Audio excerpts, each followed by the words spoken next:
More quotations, and here I go.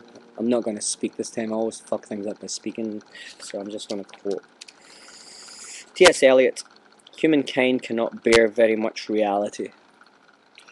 Also by the same man, the intolerable wrestle with words and meanings, which is what I'm doing right now. I used to be so much better at reading. It's funny, a lot of the skills that I had and I learned early in my life, I just like, I'm relearning them again. I'm making mistakes that I haven't made since I was in single figures, 8, 7, 6 years old. It's bizarre. The river is within us, the sea is all about us. And if you think about that, with regard to religion and stuff like that, then in life, then it gives you some understanding. The great thing with quotes is that if you do ponder them, then they'll give you insight. I found this out very early when I found a book when I was 8 years old, which is up there, called Marcus Aurelius Antoninus's Meditations, which I'll do a piece on its own. And I read this little book as a kid, and I just went through it little piece at a time, going, what does this say? What does that? And every single thing I read, I was like, what is this guy trying to say? What does he mean by that? Fuck! And I started thinking about it, and I kept reading new little bits of it.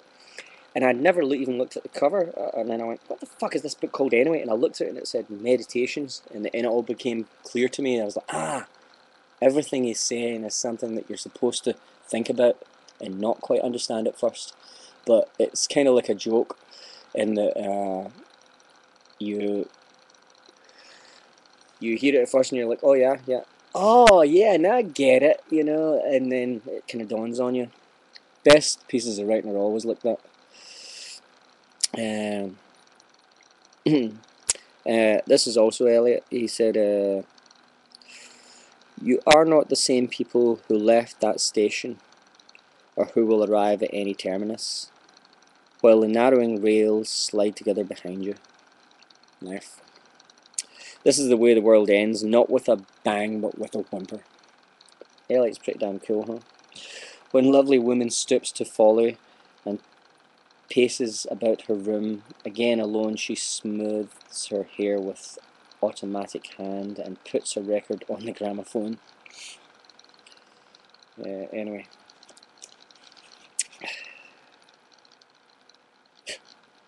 You've missed the point completely, Julia. There were no tigers. That was the point.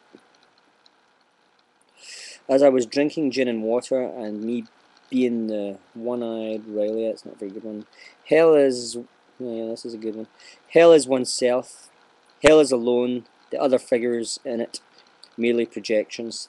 There is nothing to escape from and nothing to escape to. One is always alone. That could be the quotation of my life now. Why do we feel embarrassed, impatient, and fretful, ill at ease, assembled like amateur actors who have not been assigned their parts? It's about family reunions. It's also true of a lot of funerals.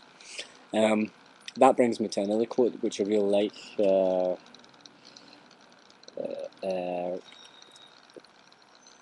About amateurs, which is if anyone ever says to you that's very amateurish what you're doing, which Chris and Sandra would say to me quite often, the good quote is, well, the Titanic was built by professionals, whereas Noah's Ark was built by amateurs.